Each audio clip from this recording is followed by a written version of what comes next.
আসসালামু আলাইকুম সুপ্রিয় ষষ্ঠ শ্রেণীর শিক্ষার্থী ভাই বোনেরা, আশা করি তোমরা সকলেই ভালো আছো। তোমাদের গণিত পরীক্ষার প্রশ্নটি কেমন হতে পারে সেই বিষয় নিয়ে আজকের এই ক্লাসটি সাজানো। প্রিয় আমি এখানে তোমাদের জন্য নমুনা একটি প্রশ্ন তৈরি করছি, সেই প্যাটার্ন অনুযায়ী তোমরা তোমাদের গণিত বইয়ের যে কাজগুলো রয়েছে সেগুলো সমাধান করবে। এখানে আমি সেগুলোর উত্তরগুলো দেখিয়ে দিচ্ছি, যে গণিত প্যাটার্নটি, যে প্রশ্নের প্যাটার্নটি নিয়েছি সবগুলোর উত্তর সহকারে দেখিয়ে দেবো। তো ক্লাসটি তোমরা কন্টিনিউ করো। তার পূর্বে তোমাদের সবার প্রতি একটা রিকোয়েস্ট থাকবে, যারা চ্যানেলে নতুন অবশ্যই চ্যানেলটি সাবস্ক্রাইব করে রাখবা, আর যারা করেছো তাদেরকে অসংখ্য ধন্যবাদ। ভিডিওটিতে অবশ্যই একটা লাইক করে দিবা।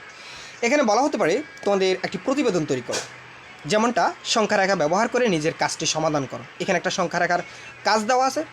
এখন সেখানে কাজটা কি? প্রথম কাজটি সমাধানে তোমার প্রয়োজনীয় উপকরণসমূহের তালিকা তৈরি করো এবং সবাই কাজটি সমাধান করার পর একে অপরকে দেখাও, কোনো ভুল ত্রুটি হয়েছে কিনা খুঁজে দেখো, সেখানে তোমার পরামর্শ দিয়ে সহায়তা করো। মূলত আমাদেরকে কাজটা সমাধান করতে হবে এবং কাজটির কোনো ভুল ত্রুটি হয়েছে কিনা সেখানে তোমার পরামর্শ প্রদান করতে হবে। তাহলে আমাদেরকে প্রথমে কী করতে হবে? এই কাজটা করতে হবে। ঠিক আছে, তাহলে আমরা এটার অ্যান্সারটা, প্রথম কাজটার অ্যান্সারটা একটু দেখে নিই কীভাবে করতে হবে।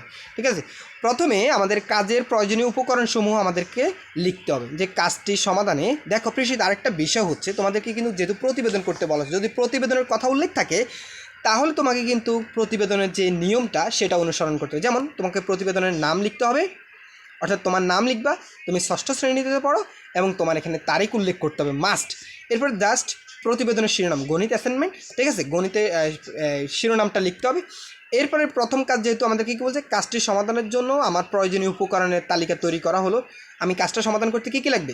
খাতা লাগবে, কলম লাগবে, পেন্সিল লাগবে, স্কেল লাগবে, বই লাগবে, রাবার লাগবে, কারণ গণিত অঙ্কগুলো করতে হলে আমার এই যন্ত্রগুলো প্রয়োজন হবে। আচ্ছা, এরপরে দেখো আমাদেরকে বলছে এরপরে কাজটা সমাধান করতে, তো আমরা এটা সমাধান করি। এখন দেখো সংখ্যা রাখার সাহায্যে 2 এবং 6-এর যোগ অর্থাৎ -2 প্লাস যোগ নির্ণয় করি। ঠিক আছে, প্রথমে একটি সংখ্যা রাখা আঁকি, এখানে একটা সংখ্যা রাখা আঁকবা। ঠিক আছে, তারপরে শূন্যবিন্দুতে তোমার অবস্থান, শূন্যবিন্দুতে অবস্থান তুমি এখানে আসো। এরপরে -2 যেহেতু বলছে তার মানে তুমি বাম দিকে 1 ঘর 2 ঘর জায়গা, এখন তোমার অবস্থান কিন্তু এই জায়গায়। ঠিক আছে, এরপর তোমার 6 যেহেতু বলছে +6, তার মানে প্লাস হলে ডান দিকে, মাইনাস হলে বাম দিকে যাবে। এখন +6 যেহেতু বলছে তোমার অবস্থান কিন্তু এখন এই জায়গায়, তুমি এই জায়গা থেকে কয় ঘর যাবে ডান দিকে? 6 ঘর, 1 ঘর 2 ঘর 3 ঘর 4 ঘর 5 ঘর 6 ঘর। তুমি 6 ঘর যখন আসছো তখন তুমি সর্বশেষ কোন বিন্দুতে পৌঁছাইছো? 4 বিন্দুতে পৌঁছাইছো, তার মানে এটাই হচ্ছে তোমার অ্যান্সার। ঠিক আছে, এভাবে তুমি সংখ্যা রেখাটা স্থাপন করবা। সংখ্যা রেখার শূন্যবিন্দু থেকে বাম দিকে 2 ধাপ অতিক্রম করে -2 বিন্দুতে পৌঁছাই, তারপর -2 থেকে ডান দিকে 6 ধাপ অতিক্রম করে 4 বিন্দুতে পৌঁছাই, তাহলে -2 ও 6-এর যোগফল হবে 4, নিচে চিত্রে দেখানো হবে। ঠিক আছে, এরপরে দেখো আমাদের কিন্তু এখানে এই কাজটার মধ্যে কিন্তু অনেকগুলো কাজ সম্পৃক্ত। বলছে তুমি কাজটির সমাধানের প্রয়োজনীয় উপকরণের তালিকা তৈরি করতে বলা হচ্ছে প্রথমে, তারপর বলছে সমাধান করো এবং সমাধান করার পর ভুল ত্রুটি হয়েছে কিনা খুঁজে দেখো এবং সেখানে তোমার পরামর্শ দিয়ে সহায়তা করো।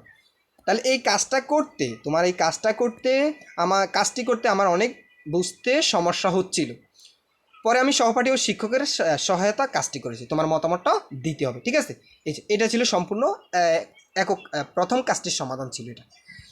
এরপরে দেখো আমরা দ্বিতীয় কাজটি দেখব। বলছে দলগত আলোচনা করে এমন আরও 5টি প্রশ্ন তৈরি করে, এই যে এমন আরও 5টি প্রশ্ন তৈরি করো এবং সেগুলোর সংখ্যা রেখা ব্যবহার না করে সমাধান করো। এখন বলতে তুমি এগুলো সংখ্যা রেখা ব্যবহার করার প্রয়োজন নেই, সংখ্যা রেখা ব্যবহার না করে সমাধান করো, প্রয়োজনে শিক্ষকের সহায়তা নাও। আচ্ছা, তাহলে আমরা এরকম এই যে হুবাহু এই নিয়মের কয়েকটা প্রশ্ন, 5টি প্রশ্ন নিব এবং সেগুলো কী করবো? সংখ্যা রেখা ব্যবহার না করে আমরা সেটা সমাধান করব। ঠিক আছে, তাহলে আমরা লিখব যে এই ধরনের আরও 5টি প্রশ্ন তৈরি করা হলো, নিজে নিজে সংখ্যা রেখা ব্যবহার না করে সমাধান করব। ঠিক আছে, তো এখন এই ধরনের 5টি আর প্রশ্ন তৈরি করলে এবং সমাধান করবো। এখন দেখো 5টা প্রশ্ন এই যে নিলাম আমরা। ঠিক আছে, এখন নিম্নে সংখ্যা রেখা ব্যবহার না করে সমস্যাগুলো সমাধান করা হলো। এখন দেখো এটার আমরা সংখ্যা রেখা ব্যবহার না করে সমাধান করছি। দেখো মাইনাসের এখানে কয়টা? 7টা, মাইনাসের এখানে কয়টা? 9টা। এখন দেখো -7 এটা যেভাবে আছে, প্লাস এবং মাইনাস হলে মাইনাস হবে। ঠিক আছে, জানো যে প্লাস এবং মাইনাসে গুণ করলে সবসময় মাইনাসের শক্তি বেশি, সবসময় মাইনাস হয়। তো মাইনাসের এখানে 7টা, মাইনাসের এখানে কয়টা? 9টা, -16, অর্থাৎ তুমি এভাবে কাউন্ট করতে পারো -6টা, -9টা, মোট হলো -16টা। এখানে দেখো প্লাসের হচ্ছে 15টা, এখানে মাইনাসের হচ্ছে কয়টা? 9টা। তাহলে দেখো প্লাসের 15টা থেকে -9টা বাদ দিলেও এখানে প্লাসের 15টা আর -9টা, প্লাসের 15টা থেকে -9টা বাদ দেওয়ার পর আরও কয়টা থাকবে? 6টা থাকবে, অর্থাৎ +6 থাকবে। এরপরে দেখো এখানে দেখো +5 এবং -9, অর্থাৎ এখানে প্লাসের হচ্ছে 5টা, মাইনাসের হচ্ছে 4টা। তাহলে তুমি এখানে -9 আর এখানে +5, তো তুমি 9 থেকে যদি 5 বিয়োগ করো, মানে মাইনাসের হচ্ছে 9টা, প্লাসের হচ্ছে 5টা, মাইনাসের 9টা থেকে প্লাসের 5টা বাদ দেওয়ার পর আরও মাইনাসের কটা থাকবে? 4টা থাকবে। এর এখানে প্লাসের হচ্ছে 16টা, মাইনাসের হচ্ছে 8টা। তো প্লাসের 16টা থেকে মাইনাসের 8টা গেলে আরও কয়টা থাকবে? 8টা। ঠিক আছে, এরপর এখানে 17টা থেকে মাইনাসের 17টা, মাইনাসের 12টা, তাহলে মাইনাসের কত হলো? 29টা। ঠিক আছে, আচ্ছা এভাবে আমরা এটা সমাধান করব। ঠিক আছে, এখন আমরা প্রশ্ন দেখি, প্রশ্ন আর কী বলছে। দেখো প্রিয় শিক্ষিতরা, সমাধান করো প্রয়োজন শিক্ষকের সহায়তা। হ্যাঁ, আমরা এটা সমাধান করলাম। এরপরে বলছে কাজটি ডায়াগ্রাম বা এই যে এখানে কাজ দুইটা দেওয়া আছে, এই কাজটি ডায়াগ্রাম বা গুণনীয়ক, মৌলিক উৎপাদক, ইউক্লিড যে কোনো একটি পদ্ধতিতে তুমি এটা সমাধান করো এবং কাজগুলো করতে তোমার কেমন লেগেছিল তা অপরের সাথে শেয়ার করো। তাহলে প্রথমে কাজটা সমাধান করে নিই, তারপর আমরা কেমন লেগেছিল সেটাও শেয়ার করবো। ঠিক আছে, ওকে। তাহলে দেখো আমরা অ্যান্সারটা ঠিক এরকম হবে, যেহেতু আমি কি বললাম দেখো এখানে কিন্তু প্রশ্নে বলছে সেটা হতে পারে গুণনীয়ক, মৌলিক উৎপাদক, ইউক্লিড পদ্ধতিতে তুমি কি করো? কাজটি সমাধান করো। এখানে লসাগু অথবা গসাগু নির্ণয়। ঠিক আছে, তো আমরা এখানে গসাগু নির্ণয় করছি যে কী পদ্ধতিতে? ইউক্লিড পদ্ধতিতে। আচ্ছা দেখো, ডায়াগ্রাম পদ্ধতিতে আমি কাজটি ডায়াগ্রাম পদ্ধতিতে সমাধান করব। তাহলে প্রথমে যে ক এবং খ দুইটা কাজ গসাগু নির্ণয় করলাম। এখন দেখো হতে পারে লসাগু নির্ণয় করতে বলা হচ্ছে প্রশ্নে, অথবা গসাগু। তোমরা জাস্ট প্র্যাকটিস, এই নিয়ম অনুযায়ী তোমরা প্র্যাকটিস করবে, তোমাদের বইয়ের যে কাজগুলো রয়েছে সেগুলো করবে। আর তোমাদের মূল প্রশ্নগুলো, আমি আবার বলছি, তোমাদের মূল প্রশ্নগুলো কিন্তু এই চ্যানেলে অলরেডি আর দেওয়া হয়। প্রত্যেকদিনই প্রশ্ন পাওয়ার সাথে সাথে তোমাদের জন্য ক্লাসগুলো দেওয়া হবে। তোমরা চ্যানেলটা সাবস্ক্রাইব করে পাশে থাকবে, আর ভিডিও অবশ্যই একটা লাইক করে দিও। তাহলে তোমরা ওই আমার ক্লাসগুলো দেওয়ার সাথে সাথে তোমাদের কাছে পৌঁছে যাবে যদি সাবস্ক্রাইব করে রাখো। ঠিক আছে, আচ্ছা এখন দেখো আমরা এই কাজটা করব। এটা কিভাবে করা হয়? যেহেতু ডায়াগ্রাম পদ্ধতিতে, এই পদ্ধতিটা ঠিক এরকম যে তুমি 35কে ভেঙে লিখবা, 25কে ভেঙে লিখবা, 105কে ভেঙে লিখবা, এখানে 45কে ভেঙে লিখবা, 18কে ভেঙে লিখবা, 99কে ভেঙে লিখবা। এখন ভেঙে লেখার সিস্টেমটাকে আমি যদি তোমাদেরকে দেখাতে চাই, ধরো তুমি এখানে 35 লিখছো, আমি তোমাদেরকে এখানে 35 লিখছো, তুমি 35কে তুমি 2 দ্বারা ভাগ করো। 2 দ্বারা ভাগ করলে কত হবে? 2 দ্বারা ভাগ জানা, তুমি 5 দ্বারা ভাগ করো। 5 দ্বারা 35কে ভাগ করলে 5 7 35, তার মানে 7 এবং 5 এই দুইটা সংখ্যা, 7 এবং 5। এরপর তুমি ধরো 105কে, আমি যদি তোমাদেরকে দেখাই 105কে তুমি চাও, এখানে ধরো তুমি এখান থেকে 105কে ভাঙাতে চাও। 105কে কীভাবে ভেঙে লিখলো? এখানে 3 5 7 কীভাবে লিখলো? তোমার প্রশ্ন হচ্ছে এটা। তাহলে তুমি 105 লিখবা। ঠিক আছে, 105কে তুমি 5 দ্বারা ভাগ করো। 5 দ্বারা ভাগ করলে কত হবে? 35 হবে। ঠিক আছে, এরপরে 35কে তুমি আবার পুনরায় ভাগ করো। 5 দ্বারা ভাগ করলে 5 7 35, তার মানে এখানে 35 হবে না, 15 হবে। এখানে 15 হবে, 5 15 105। ঠিক আছে, এখানে 15 হবে।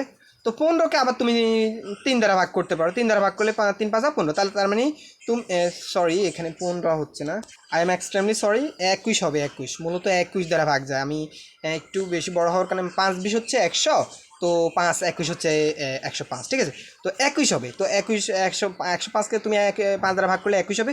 তো 21কে তুমি যদি 3 দ্বারা ভাগ করো তাহলে 3 7 21। ঠিক আছে, এবার তো বুঝছো। ঠিক আছে, ওকে। তার মানে তুমি এখান থেকে পাইছো 5 3 7, 3 5 7, এভাবে তুমি এগুলো ভেঙে লিখবা। ঠিক আছে, আচ্ছা এটা তো বুঝতে পারছো যে কীভাবে ভেঙে লিখতে হয়। ভেঙে লেখার কৌশলটি যদি তুমি বুঝো তাহলে তোমার জন্য অঙ্কটা করা ইজি হয়ে যাবে।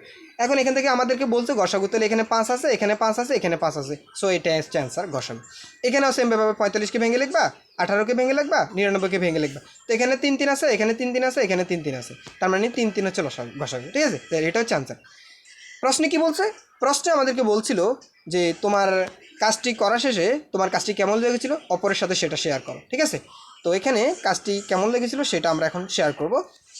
তো এটা কাজ করতে আমার বেশ ভালো লেগেছিল, যদি আমাকে আমার শিক্ষক সাহায্য করছে এই বিষয়টা। তুমি তোমাদের মতামত উপস্থাপন করবে, এইভাবেই তোমার প্রশ্নটি আসতে পারে। প্রিয় শিক্ষার্থীরা, এটা ছিল তোমাদের জন্য জাস্ট একটা নমুনা প্রশ্ন। তোমাদের মূল প্রশ্নটি পাওয়ার জন্য তোমরা চ্যানেলটি সাবস্ক্রাইব করবা, ভিডিওতে অবশ্যই একটা লাইক করে দিবা। ধন্যবাদ সবাইকে।